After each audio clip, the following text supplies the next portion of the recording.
up, NFL fans? Welcome back to another episode of Four Down Territory. I'm your host, Luke Easterling, as always, joined by the man, the myth, the legend, Doug Farrar himself.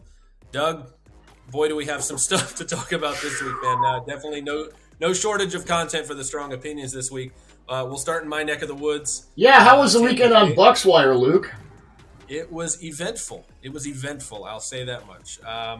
Obviously, the Antonio Brown situation, sometime in the third quarter, something happened on the sideline. Whatever transpired, it ended up with AB taking off his uniform, tossing some of it into the stands, walking across the field in the middle of the game to make his exit, I guess. Head to the locker room, head to the airport. We're not really sure how things went down. Well, I think he headed to an Uber from what I saw.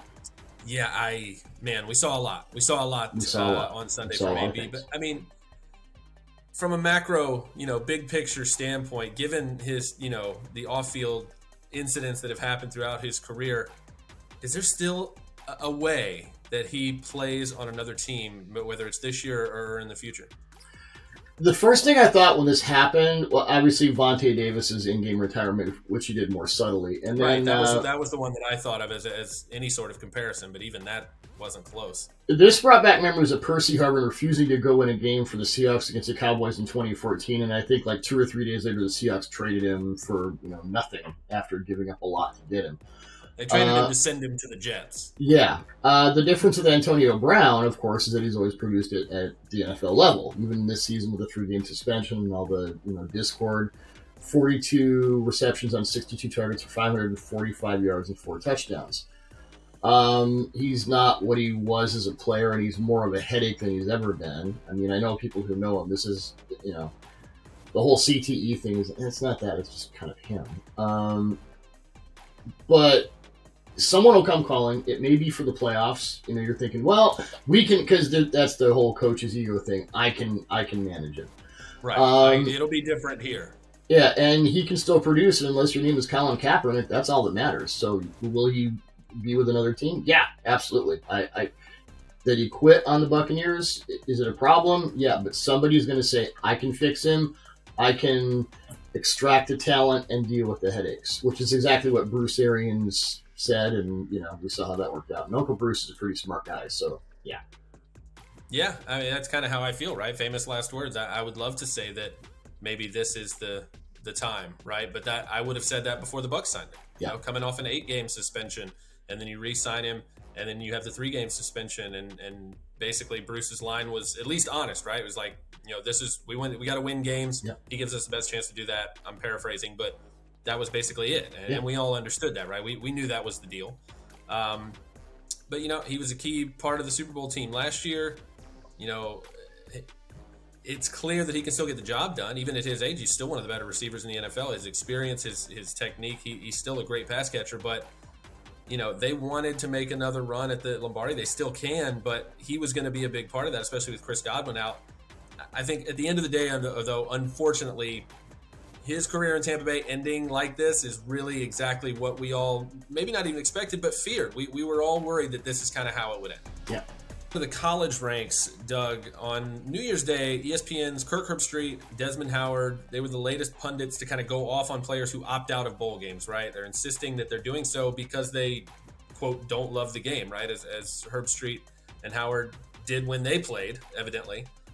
They blamed That's what they said. Distractions, right? They blamed video games. They, all these different ways in which they kind of rationalized it to themselves. Is there any truth to this at all? I know you know how I feel, but is this just two guys, echoing the preferred party line from the NCAA? And how does ESPN's presence kind of play into this? Well, I'm going to try and make this short because I could go the whole 15 minutes here. I was going to say we could keep rolling. I have called the NCAA a cartel. I have compared it to a sharecropping mentality. So, so the short version. Herbstreit and Howard worked for ESPN, a company with massive financial interest in players playing all these bowl games. On the same College Game Day show where they voiced these opinions, they had Lincoln Riley on to talk about his decision to bail on Oklahoma for USC. Riley said it was the best thing for his family, and that was just fine with everybody. Because when it's a coach, it's fine. Because coaches have, power. They can fight back. Oh, they just love the game more, Doug. Yeah, they're blaming video games for this. Well, Herbstreit, who used to be the voice for EA Sports' NCAA football video game, also blamed Ed O'Bannon for the loss of that gig. And Herbstreit has said that coaches should remove social media from all players. And you have to wonder, this in part because college players continue to lack a forum in which to defend themselves against ridiculous charges like this. We can go over cases like Jalen Smith, who in his draft class, he was my number one player. And he got hurt in the bowl game, and he was drafted in the second round. Matt Corral, his case, and Joe Tessitore saying, well, he did it the right There is no right way. To me, this is more about the NCAA's unending hypocrisy. Herbstreit's role as a mouthpiece for a syndicate and the need to kneel before the machine. This isn't even about football anymore, Luke. It's about power and who wields it and how many people seem personally insulted and affronted that players now even have half a place at the table. To me, the whole thing is just, it's just disgusting. I don't know what else to say. Yeah, I'm right there with you. I'll try to keep mine quick as well. But if anybody follows me on social media, I was very vocal about this over the weekend, right? I do my best to kind of stay out of those conversations as best I can and preserve my my mentals, as Marshawn would say. Well, we had to unroll you on that one. But man, it's just the audacity of, like you said, even just putting aside the financial interest that ESPN has in these games and wanting these players to play.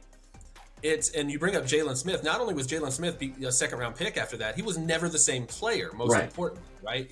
We will never know what he could have been had he not played in that game and gotten Go, right? do yourself a favor, kids. Jalen Smith, Notre Dame, YouTube. You're welcome. Some of the best linebacker play I've evaluated in a long, long time. But, like you said, Matt Corral made the right decision for him. And he said if he got hurt, he would live with it, and I respect him for that.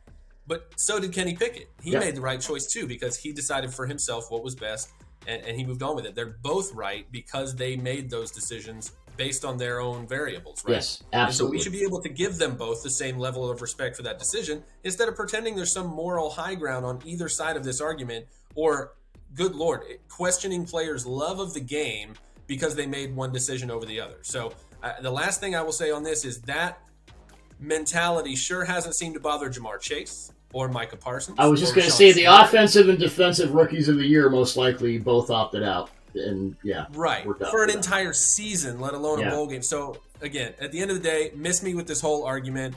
It's absolute moral grandstanding from people who have a financial vested interest in those guys playing and should be quickly dismissed because of that. Well said. Back up to the pro level, Doug, and the MVP award, right? It sure seems like it's Aaron Rodgers, not even to lose at this point, but really he'd have to give it away on purpose at this point. 35 touchdowns, 4 interceptions this season. Hasn't thrown a pick since week 10. All the injuries and the COVID issues that we've had within that team and his own as well, right? I mean, he's playing as well as he ever has, perhaps the same, right, that 2010, 2011 peak, right? So with the win that they just had over the Vikings on Sunday, the Packers are the NFC's 1 seed in the playoffs now. Can we just mail the MVP to Green Bay with Rodgers' name on it, or is there anybody else that has a shot in this last week to kind of steal it away? I mean, it's probably back-to-back, and I'm not going to argue with that. I mean, Brady has a case to be as productive as he has, especially with the deep ball and especially with all the issues they've had. To do that at 44, and as you know, Luke, they're struggling to put a league average secondary on the field every week. Which Sunday was the first time they had their entire starting secondary on the field since week 1, that first series against Dallas. So when you're a quarterback, you're playing catch up there. Meanwhile, Green Bay gets Rasul Douglas in week 6, and he turns into Lester Hayes, and that helps. The other guy I'll stand for a little bit, depending on how far the Bills go in the playoffs, is Josh Allen, because they have built the whole plan out of Josh Allen. Stephon Diggs is great, but really, I think the Bills rely more on their quarterback than any other team in the NFL right now. So if the Bills are able to, sort of get things rolling into the postseason, I think Josh Allen has a legit case. But overall, it's Rodgers to lose once again.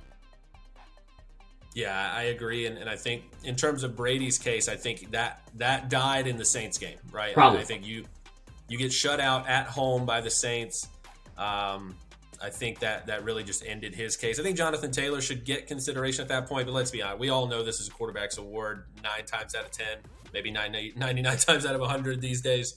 But Rodgers has had an incredible season. He deserves it. It's not like you should give it to this guy, because I feel like he has done everything you could expect at an MVP level. He's overcome all those things that the team has dealt with, like you said, and just some of the most elite quarterback play that we've seen maybe ever. And that's saying something, obviously.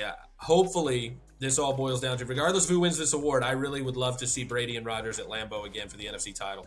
Without question. I'll also say that Matt LaFleur probably is wrapped up Coach of the Year, and justifiably so. Yeah, I can't argue with that one either. And before we go, we'll finish up in the AFC. The Browns eliminated from postseason contention before they even take the field Monday night against the Steelers. I mean, they were a pick to win the AFC title by a lot of people going into the season, right? With the way that roster was and the way they played last year and finished the season. Are they the biggest disappointment in the league this season? I think they have to be. The playoff talks seem entirely legit. Like, I know my colleague Mark Schofield picked them to go to and win the Super Bowl. I picked them to lose to the Bills in the AFC Championship game. Mayfield was coming off a 2020 season in which he threw 30 touchdowns to 9 interceptions if you include the playoffs. The Browns came very close. Browns fans would say a couple of bad calls away from dethroning the Chiefs in the divisional round. They made really smart additions on defense. John Johnson III, Troy Hill, safety Grant Delpit, who missed his entire rookie season due to injury, was coming back. And safety was by far the biggest hole in that entire team last year. The draft brought Greg Newsome, Owusu Koramoah, Anthony Schwartz, really underrated deep threat, Dimitri Felton, one of my favorite sort of hybrid offensive players, and none of it worked. The defense didn't get better. Mayfield regressed mildly due to injury and poor mechanics. And the offense overall, there seems to be, there's like the offense Kevin Stefanski wants, the offense Baker Mayfield wants, and it's kind of like that Pete Carroll, Russell Wilson schism where it's like, okay, before and after Odell, it just didn't work.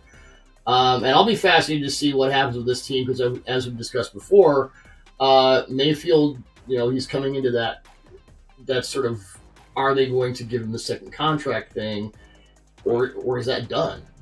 So that the Browns to me have to be the biggest disappointment. I know you're a disappointment. I'm a little closer to it, and I kind of saw it coming, but I understand where you're going.